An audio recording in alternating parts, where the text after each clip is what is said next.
Hello, my name is Steve Nesbitt, and I'm the creator of the Ulat foreign language program for the teaching of French and Spanish. The letters ULAT stand for Universal Language Acquisition Tool. The Ulat is currently in use by a growing number of families, growing number of homeschooling families, hundreds of them, all over North America.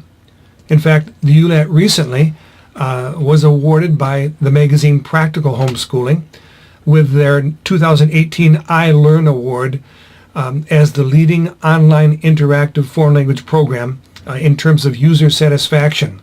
So the Ulat is experiencing tremendous success among homeschooling families. However, can the Ulat also be used in a classroom setting? Well, to that, I can offer a resounding response of yes. I can say so unequivocally because I created the Ulat for use in schools in the classroom setting. I created it for myself. I taught for 30 years French, Spanish, and English in the United States and in Europe.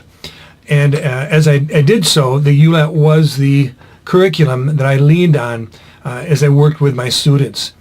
AP test results, CLEP test results, college placement testing, and the testimonials from one student after another assured me that the Ulat had been extremely effective in providing them with the foundation to their learning and to enable them to be successful as they went on to college and did further language study. So yes, the Ulat is extremely effective in a classroom situation. In fact, I would say it is more effective when used in a classroom setting, as I'll explain in a moment. But first, let's take a look at some comments from other teachers regarding their experience with the Ulat. John Frederick Schaufstahl, a former student who was trained with the Ulat and now a public school teacher in Illinois, wrote, "The Ulat gives the educator a strong foundation to provide the immersion setting the world language classroom requires. After one semester, I have seen students grow by leaps and bounds. Furthermore, due to the program, I have a structured resource that allows me to teach my classes completely in the target language. I would recommend that this program be used in any school where acquisition is truly the goal. It provides a great foundation for students and educators who work with a world language daily." Carol Steins, who was the former foreign language department chair at Phoenix Christian School in Phoenix, Arizona, she added, "We began using the Ulat program in our foreign language classes about 7 years ago, now that it's over 10 years now. We were impressed by the emphasis on verbal communication right from the start. The combination of actions and words causes the students to remember. Combining logical actions with a vocabulary makes a huge difference in a student's ability to acquire the language. Plus, there's no translating. The students think in the target language without going through the wasteful step of going back to their English to comprehend." By the way, that's a very important comment she just made, and I will have more to say about it in a few moments. She wrote, "I would recommend the Ulat program for any school for use in teaching foreign languages as well as English." And Sarah Mustafa, who is a former public school teacher in Michigan, as well as now she's a homeschooling mother, after observing the results of Ulat training at a private school in Michigan, wrote, "I observed both Spanish 1 and Spanish 2 and was astounded by the level of the students' fluency. I felt like I was observing a beginning college course rather than high school Spanish students. The creativity, effort, and passion put forth to create this cutting-edge curriculum are absolutely noteworthy." The curriculum to which she's referring, of course, is the Ulat. "Students that experience language learning in this rich environment exhibit remarkable Spanish skills in the present and will undoubtedly reap many rewards from this class as they continue their academic careers and studies of Spanish." And so I can say, along with these teachers, that the Ulat is extremely effective, and I would say, again, more effective when used in a classroom setting. And why more effective? Because the Ulat website is more than just a compilation of lessons that teachers can use, but it also provides training to teachers in what I would refer to as a revolutionary methodology for the teaching of foreign languages. So that you can understand what that methodology is, let me explain to you why I created the Ulat, and then what are the principles on which it is based. Well, at a very low point in my life, back in the summer of 1980, looking at my experience with foreign language teaching up to that point, I had taught a total of 3 years during my first 5 years out of college. I was extremely discouraged with the results of my teaching. Here's a picture of me during the time I was at my first teaching job from 1975 to 1977 at a high school in Illinois. I'm the guy in the gray shirt there, along with my soccer team, and I loved coaching. I coached basketball and soccer at that time, but I did not love teaching.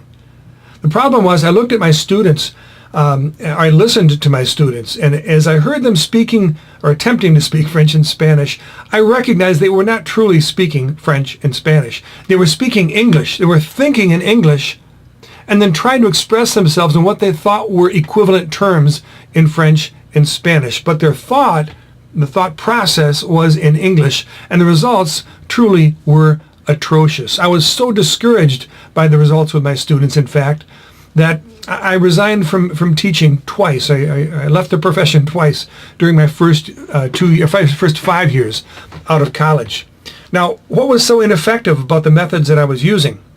I was merely imitating what I refer to as the text-based form of instruction that I received in the 1960s and early 1970s as I learned French and Spanish. I learned, or at least I was taught French and Spanish with a heavy emphasis upon the written word from the very first day in class. Reading and writing were paramount in class. Translation was a technique commonly employed during my initial years of language study. And those two things, those two factors, the use of translation and the premature exposure to the written language before I had developed what I refer to as relative oral fluency, those two factors there were extremely damaging to my ability to speak the languages. What made the difference in my life, especially in French, was that I went to France as an exchange student when I was 16. And in large measure, that experience undid the damage that had been done by the traditional language teaching approach that I had experienced. So during that summer of 1980, after having imitated the means by which I had been taught language myself when I was in high school, junior high school, and early in college, and seeing that the results were atrocious, I prayed and I asked God, how is it that people learn language? Because what I'm doing up to this point is just not working. Well, I think he led me to completely throw out everything that I'd assumed about how languages should be taught and to start from zero, start from scratch. First of all, I determined that I would respect the natural language acquisition sequence. That means moving from listening and speaking until much later, phonics instruction and elementary reading, and then even later still to the skill of writing. I would devote an entire year in class to just interacting with the students orally, conversing with them so as to lay a strong oral foundation to their knowledge of the language before I would ever, sometime during the first quarter of the second year, ever expose them to the written word. Then they would do some elementary reading, and really during the second quarter of the second year, they would finally do some writing exercises. Secondly, I decided that I would reject translation entirely as a teaching tool. The problem with translation is that it requires students to, when they have a concept they want to express, an idea, to pass it through the grid of their native language before they can ever express it in the target language, which results in slow, awkward speech, inauthentic speech, and often even embarrassing speech because their languages don't line up one word for one word. And often what we think we're saying in one language, if we translate directly, we're saying something different in another language. Thirdly, I would convey meaning to my students via the senses, especially the senses of hearing and sight. I would not use the printed word nor explanations in English to convey meaning to my students. As I presented new grammatical structure to them, as I presented new vocabulary to them, I wouldn't explain in English what these things meant, and I wouldn't put translations or even put the words down in printed form for the students. I would use dramatic means of conveying meaning to the students. I would use mime and video clips and still images and drawings, sound files, role play, anything I could to convey the meaning of these structures, the meaning of these words to my students but with no recourse whatsoever either to English or to the printed word. Next, I wanted my students to speak, to be able to use vocabulary and grammatical structures as a reflex response and not as the fruit of some analytical exercise. That is to say that I would first expose them to a structure or to vocabulary in context. I would use it with them over these structures, this vocabulary, over and over again until finally the meaning became apparent.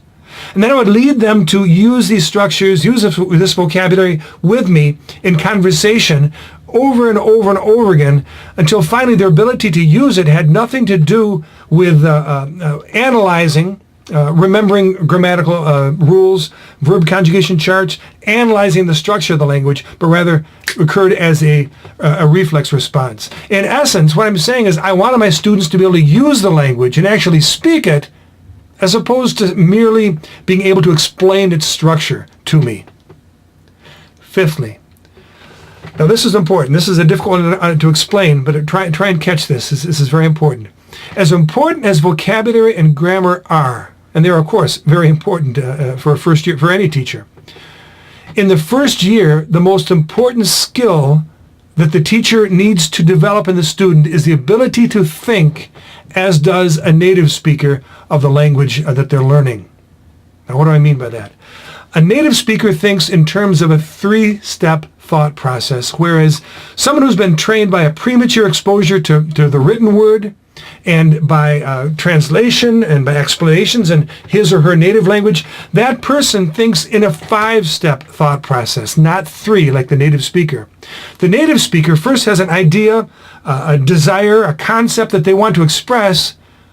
They envision it inwardly. In fact, they don't envision it. They you might say, verbalize it inwardly first, and then almost instantaneously express it outwardly.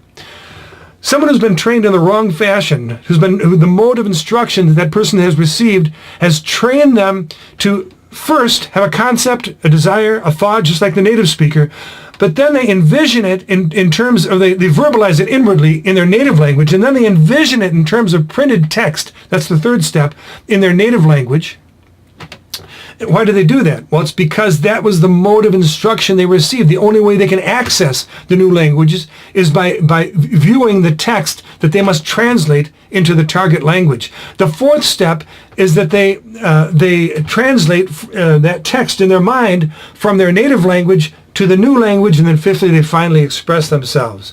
Let's say I'm sitting at a table, and it's a meal where I've already had a great deal to eat. I don't want any more food. I want to convey to my host, no thanks, I've had enough. I'm full. The native speaker has that feeling that they want to convey. Very inwardly, they verbalize that thought inwardly and almost instantaneously say, in French, for example, non merci, j'ai déjà très bien mangé. The person has been trained incorrectly by means of a premature exposure to the printed word or via translation. That person in their five-step thought process, first they have the same feeling that they want to convey, that they had enough to eat. Secondly, they inwardly verbalize that in English, and they say, no thanks, I'm full. Thirdly, they view that text in their mind, no thanks, I am full. Fourthly, they translate that text in their mind, and I'm going to pronounce incorrectly because that is how they will pronounce if text-based instruction is what they've received. No, merci, I am, je suis full. Oh yeah, like a bottle. Plein. No, merci, je suis plein. And the people around them at the table at that point would all start laughing. Because not only was their speech slow, they had to think and go through a five-step thought process to express it. Not only did it come out with poor pronunciation, but they said something entirely different from what they really wanted to convey. When they wanted to say, no thanks, I'm full, well in French, non merci, je suis plein, means no thank you, I'm drunk. Plein is a slang expression for drunk in French. And so I wanted to train students to think like a native speaker in the three-step process. And that's what the Ulat fosters, the three-step thought process. as opposed to this unwieldy 5-step thought process, which is engendered by a premature exposure to words in printed form. Sixthly, I decided that I would use gestures and still images to represent thought, and of course, as I've already said, to convey meaning. To enable students to think in terms of concepts and not in terms of printed word, first I would act out the meaning of words. Let's say, for example, I want to teach them the verb to wash. I would pretend that I was standing in front of a faucet. I'd turn on the faucet. I'd grab the bar of soap. I would rub it up like this, and then I put my hands under the faucet, and I would clean my hands. And I would say to them in Spanish, lavar. In French, I'd say laver. In English, I'd say wash. Whichever the languages they're learning. Then I would have the students perform a representative gesture which would convey the meaning of that word. So the students, along with repeating the word with me, would do this gesture. Thirdly, I would take a still image, a key still image from a video clip of this gesture right here, and it would look like this. And that thereafter for the student would always represent the concept of to wash in the language that they were learning. And last of all, I would take that still image and place it in a sequence along with a series of other still images that they've already understood to form complete sentences, complete ideas. And then these series of images would be presented to them in a gradually accelerated fashion, whereby they would need to form the statement in a limited period of time. They would, at the end, at the fastest pace, would not give them the freedom to think in their native language. They would be obliged to form the statement, like I said earlier, as a reflex response. Now, the value of gestures, in the first unit of the Ulat, for example, the students learn the 60 most commonly used verbs in any language. In French, habiter, faire, écouter, laver, dire, préparer, manger, aimer, regarder, mettre. In Spanish, vivir, hacer, escuchar, lavar, decir, etc. In English, live, make. They would never hear it in English, but I'm doing this for your benefit. Live, make, or do, hear, wash. I was not here, that's listen. I don't do this in English very well. Wash, say, prepare, eat, like, watch, put, take, etc. The benefit of these gestures is really threefold. First of all, by dint of actually performing the gestures, they say the word, they're reminding themselves of the meaning, the sense of the word. Secondly, in performing a motor activity, retention, at the same time they say the word, retention is greatly enhanced. And then thirdly, these gestures serve as a prompt. So as students are speaking in class, and I can tell what they want to say, but they're stuck, rather than telling them what to say, I can merely perform the gesture to remind them of the word that they're searching for, and usually they'll recall it at that point. So the use of gestures and representative still images has proven to be a very valuable part of the Ulat and of classroom instruction. Seventhly, I decided way back in the summer of 1980 that I was going to prioritize substance over form. That is to say, if their statements were understandable, if they conveyed meaning by their statement, albeit imperfectly, with grammatical mistakes in their statement, I would praise them lavishly. I would encourage them to believe that they can actually speak this language that they're learning. And then, that doesn't mean you ignore mistakes, but through modeling, where I would repeat the statement back to them in the proper fashion, without undue attention to the mistake that they had made, but repeat it back to them correctly. Over time, I would gradually raise the bar as to the grammatical accuracy that I expected in their statements. I would gradually refine their speech without discouraging them, because it's critical. Well, there's a proverb that puts it this way: you can't steer a car until it's moving. You've got to get students, give them the confidence that they can express themselves, the confidence that they can be successful in this language, and therefore the willingness to speak before you can start to gradually refine their speech. If they're intimidated, it's simply not going to happen. Eighth, I would only give proportionate importance to the irregular aspects of a language. I say this because teachers can tend to, because the irregular aspects are difficult to master, we can tend to use testing, for example, as almost a weapon or a trap to trick students by giving too much importance, by overemphasizing the irregular aspects of a language. In the process, what we're doing is discouraging students from believing that there's any predictability whatsoever to this language, and giving them the sense that they could never master this language or be successful in learning it. And so I would only give proportionate importance in classroom exercises, conversation, and testing to the irregular aspects, giving them no more importance than the frequency by which they would actually appear in conversation in everyday life. Ninth, I determined that I would heavily weight oral participation, and that I would devise an objective means of both collecting data regarding oral participation and in evaluating it, measuring it, in assigning students a grade. So I had to come up with a means of calling on students in class, allowing them to participate in oral participation, a means which was absolutely fair and equal for every student. And so I devised a rotation by which I would move through the class with my eyes and call upon students, so that each student had exactly the same opportunity to engage in class participation. And I trained teachers who use the Ulat in this method. And I also came up with what I call the oral participation evaluation spreadsheet, which is a spreadsheet very complicated to create but very easy to use, which allows students to see a very tight correlation between the degree to which they're engaged in class participation and their actual grade in the class. Last of all, I decided that I would develop objective testing techniques for oral skills. It's much easier for a teacher to create tests for written activities. And that's one of the reasons I think that teachers do give such importance to the written word from the very first year of a student's studies. But if I said that I really wanted students to be able to actually speak the language I was teaching them, I had to prove it by, as difficult as it was, developing objective testing techniques for oral expression. And that is indeed what I did. So that's a summary of the 10 principles that I came up with way back in the summer of 1980, which revolutionized my experience in the classroom, giving me satisfaction as a language teacher, whereas previously I'd been deeply discouraged. And which transformed my results with my students so that they were developing fluency as opposed to expressing themselves in an unintelligible fashion.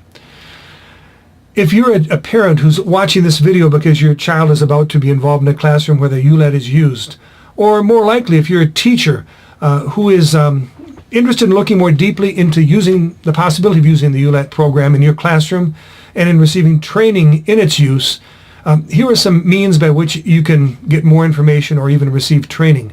First of all, the best method would be by reading my free ebook entitled In Other Words, which is located here on the Ulat website. Secondly, you can go to the teacher training section of this website and receive a lot of information there about methods that can be used in class, about the Ulat itself, and also tools that teachers can use in class, such as the oral participation evaluation spreadsheet that I just presented to you a little while ago.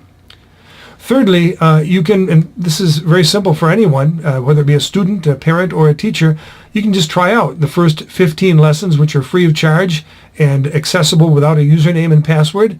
And so the first 15 lessons of any particular language on the Ulat website, they're available for you to try out free of charge. Last of all, if you have any questions, please don't hesitate to write me at this email address, theulat1@gmail.com. I'd be delighted to interact with you about whatever your question. Well, you've heard from some teachers regarding their experience at using the Ulat program in their classroom. Last of all, let's take a look at some comments on the part of students who were trained by the Ulat and how it impacted their experiences after high school.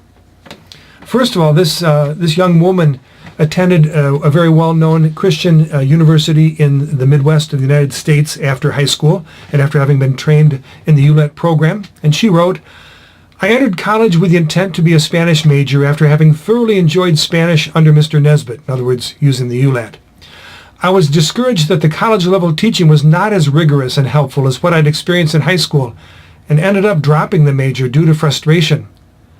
I continued studying Spanish via the Ulat while in college and consider myself a fluent Spanish speaker because of it. I am heading to Spain this summer to study the language further. Thank you, Mr. Nesbitt, for teaching me to love Spanish and for making learning so accessible. The young man who wrote the next comments attended a university also in the Midwest of the United States, which is yearly ranked among the top 30 public institutions in the world. Nonetheless, he wrote this, comparing the training he received while in college to what he experienced under the Ulat in high school. I really enjoyed your Spanish classes in high school and found them to be more useful and well-run than the Spanish classes I took at the collegiate level. In fact, there really is no comparison. Because of my solid background in the Spanish language from your classes, I was far, far more advanced than my peers in speaking the language. It was frustrating to see my professors place such a high premium on writing the language, almost to the detriment of a student's conversational skills. Last of all, this is a young woman who used her Spanish knowledge in the service of God in a mission situation following high school. She wrote, I wanted to tell you about how much my Spanish training has already come in handy this summer. I went on a mission trip a few weeks ago, and one of the girls on my missions team is from Costa Rica. I did not have much of an opportunity to speak with her while we were working, but when we had some downtime, I decided to give it a try. I found that it was very natural for me to be able to converse with her, and we could understand each other very well. She later told me that I am the first high school student that she has been able to have a real conversation with, which was very special to me. For that, I have to say thank you. And I'd like to say thank you to you for bearing with this entire video presentation of the Ulat program, the methods that undergird the program as well. And I hope that you won't hesitate to contact me if you'd like more information on the program or on how to receive training or on how to use it in your classroom. Thank you. Goodbye.